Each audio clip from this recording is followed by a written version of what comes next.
God, it feels so good to be here right now. We're in the dark one night, watching take form and funky and mimic my life to seem natural. Especially watching its last breath like poetry. Watches it come to its own chest with a smile.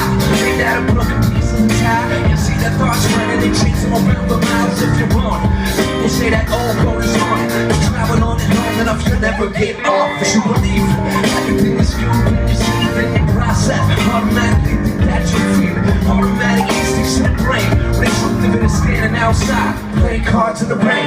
You never meet the kid in place. You can only turn around and let the fly from your own switch blade. And it's forever, slowly resurrected from the dust. When you understand it's everything inside it. It's us. You're all I ever know. So I say you always got me running home. A handful of roses on my blood. You don't sound so and golden.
Fuck yeah.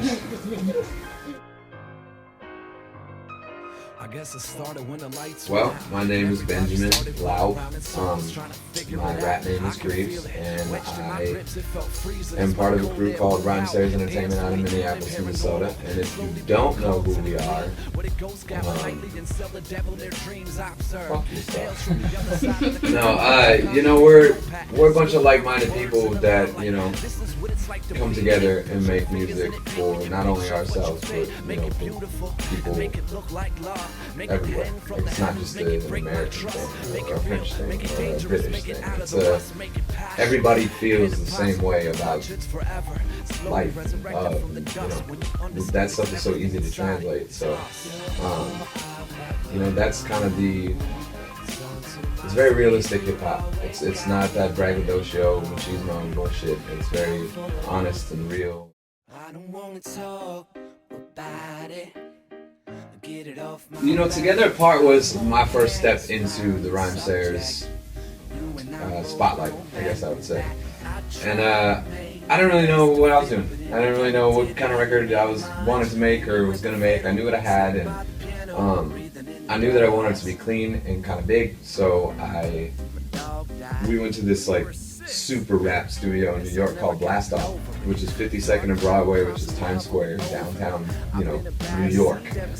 And so, you know, there we are making this rap record for, you know, Rhymesayers, the label that I grew up listening to. So it's like this crazy feeling, and you know, that record took off better than I think.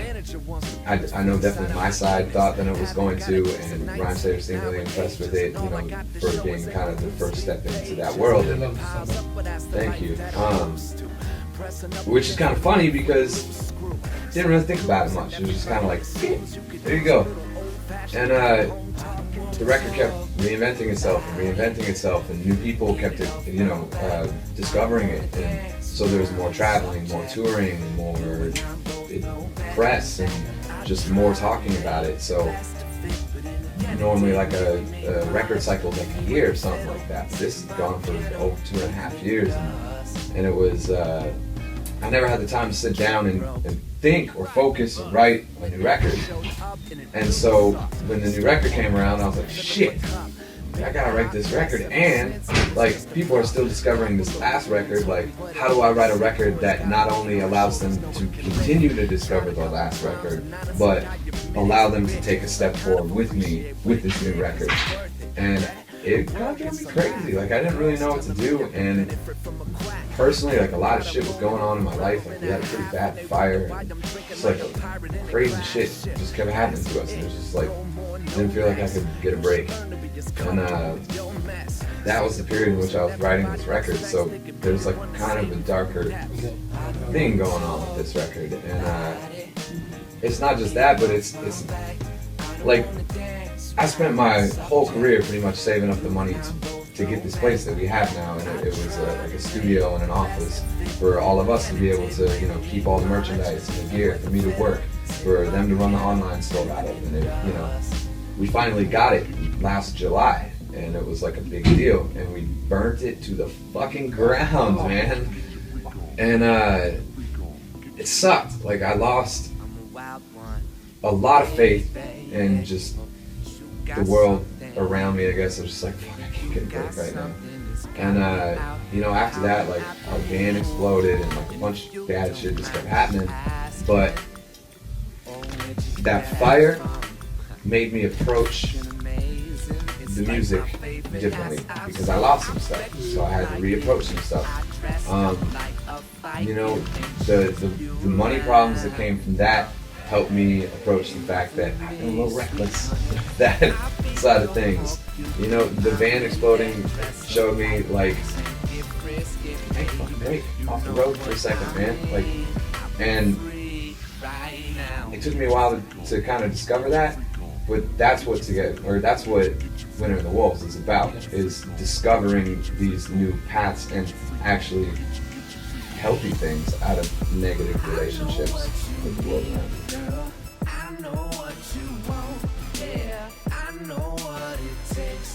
Well, Budo and I sat down to make a song.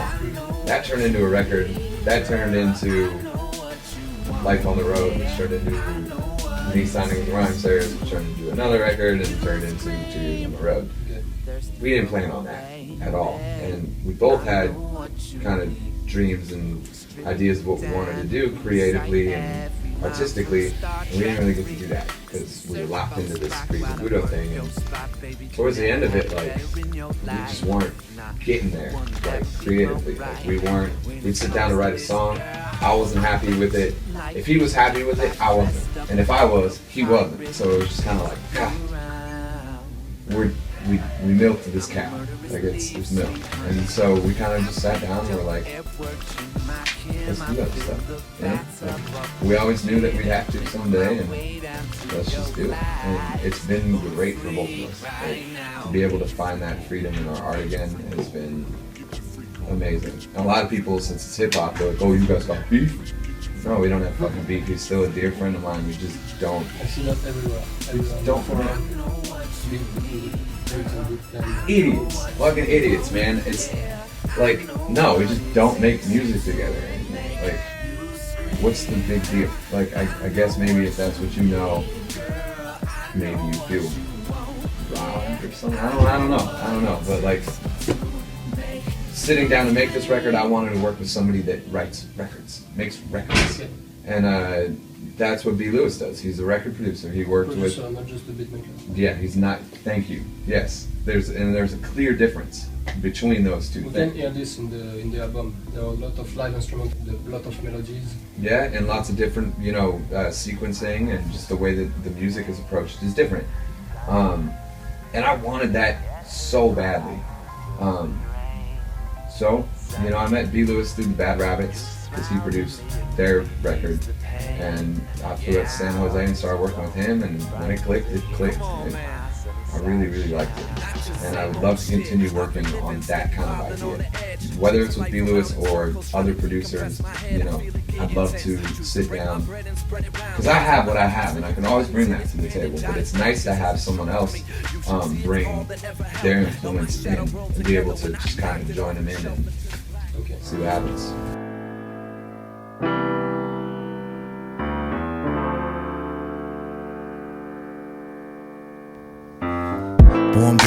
winter with an empty head. The snow covered up the Camry, the whole house slept, drawing pictures in the bed.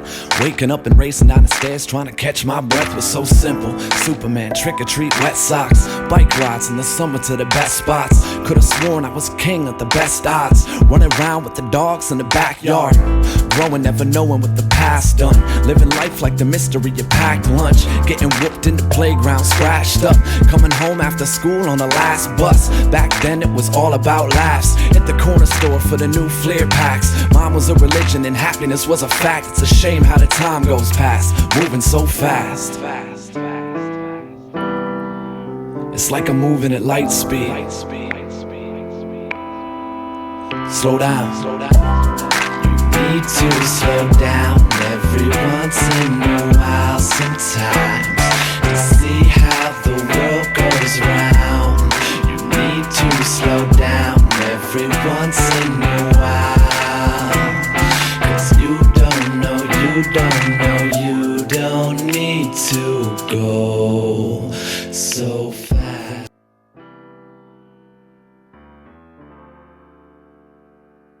Man,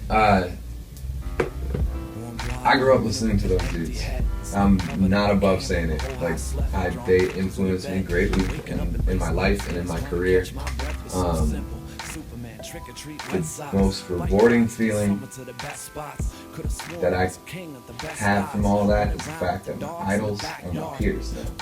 And that inspires me every day. Like, you know, I was in Minneapolis for a week, like about a month ago, just wrapping up everything for this record, business-wise, and signing all the pre-sales and stuff, and, you know, sitting there and, you know, having a conversation with Brother Ali in the office, or talking to Sadiq, or, you know, going and getting lunch with Slug and just kind of talking about the whole thing. It's like, I would have never believed that to be something if you would have told 16-year-old me that, you know.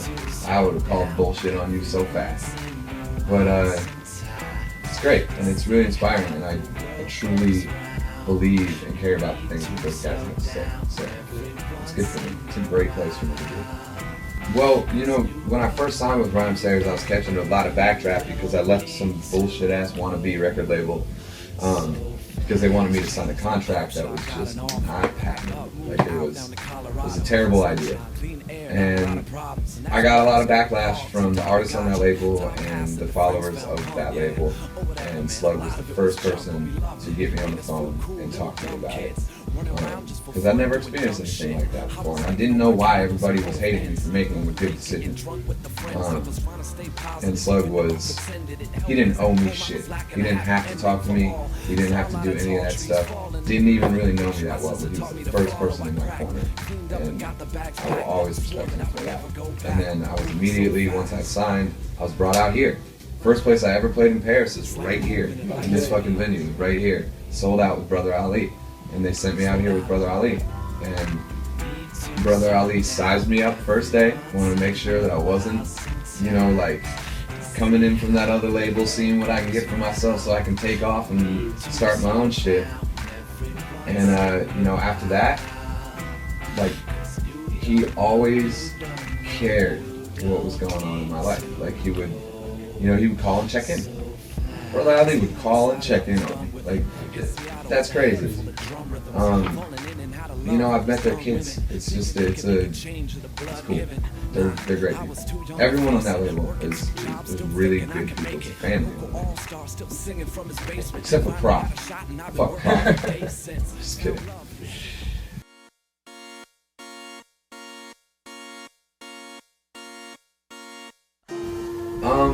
Shit. I mean, only tour I've ever done with Macklemore was a long time ago when he opened for me when I was moving from San Diego to New York, and it's just me, him, and my girlfriend just across the country. I played a bunch of shows with him.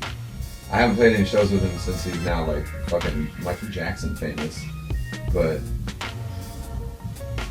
he's still a great friend of mine. I've known him for over a decade. I don't know if Macklemore needed 4. I think album of the year is the one everybody wants. So I'm very proud of Ben for achieving that goal. I don't think he needed to take a picture of that text message and put it on the internet. And I'm sure, because I know Ben, that he meant well by it, but it wasn't appropriate. So, I don't know. But, I don't know, I felt like he deserved it. He fucking earned it. Christ almighty, he earned it. So, whatever. Like, I'm not going to compare the two records, because to be honest, I don't know Kendrick's record all that well. Not listen to it? Not enough. In comparison, not enough, you know? Yeah, I guess my whole thing on that is just, I don't think he should have posted that, but he's trying to be honest and sincere in his own way. It just turned out kind of pompous and shitty.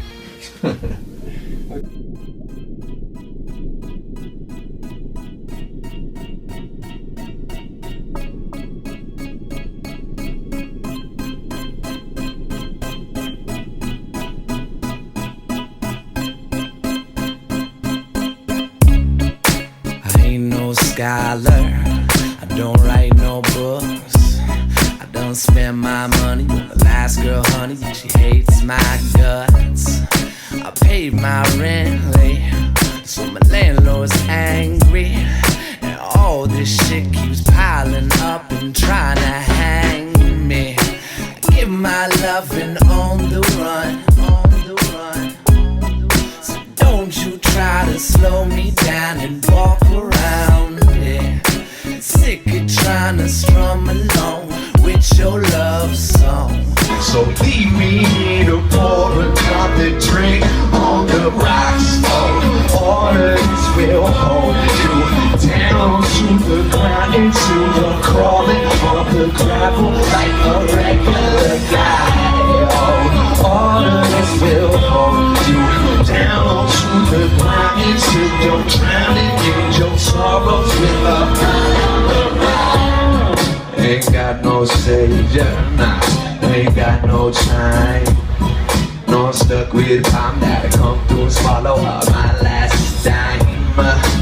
All I wanted was some peace and quiet shit to take me out of here before I start a ride. Yeah, lost my reason, yeah, done lost my way.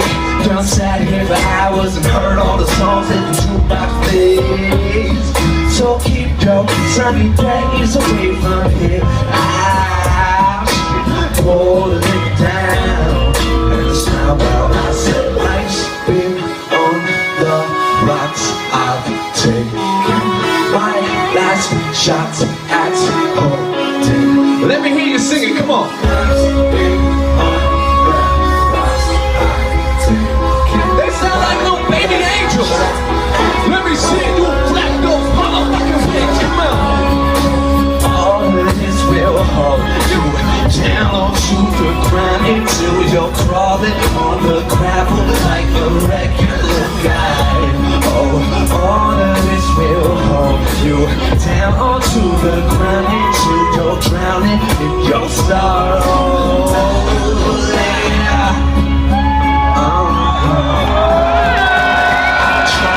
Tell me, baby, I'm like a regular guy.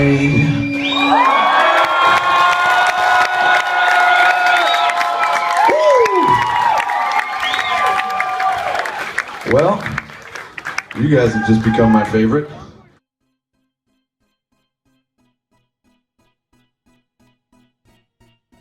That might be a difference. Like, I don't write music for the radio. I could give a shit about it, and I'm not like, oh, underground hip hop, whatever. If my song gets put on the radio because of the song that I wrote, good, that's cool. That's fine. But I'm not gonna write songs to get on the radio. That's not me. Like, I don't care about that enough, and I don't write those kind of songs. Like, it has to be true to me. It has to be real to me. What You Need is funny, but it's all nerdy shit that I really like. So it's like, that song was actually never supposed to come out. We were just fucking around and we were trying to buy some time with the record, so I was like, I love this song. why not? But you know, I listen to that kind of music. I listen to like that kind of like soul, sexy, new jack swing shit. I like that kind of stuff. A lot of hip hop heads might not really enjoy it all that much, but I sure do. So I kind of like paying that forward and giving that back to the world, even if it was kind of weird and curly. Yeah.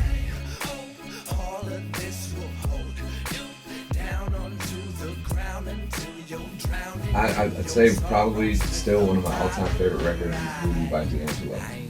It's just, goddamn, it's such a good record. Like, and it never gets old to me. Never gets old to me.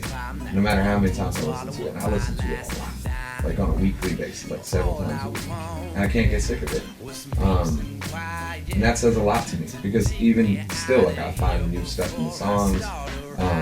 You know, I find new melodies and then just start hearing all their music differently because of it. And that is a beautiful, beautiful, beautiful thing. Like, you can do that to you. As far as recent records go, I like Action Bronson because I like Wu-Tang. He sounds like Ghostface. Yes. So, and he says some funny shit, which I like. Sometimes Ghostface can be a little hard to understand. Like, what the hell did you just say? It sounds cool. What the fuck are you saying? Action Bronson has that kind of lingo, but still says some funny shit to me. He's a character. I don't know. I like the Bad Rabbits a lot. They're probably one of my favorite bands out right now. D. Lewis produced their record, but you know I've liked them for a while. I liked them before Warped Tour, which is where I met them. But they're great, and they've just got such a good energy and vibe to their music. Shit, it's really fun.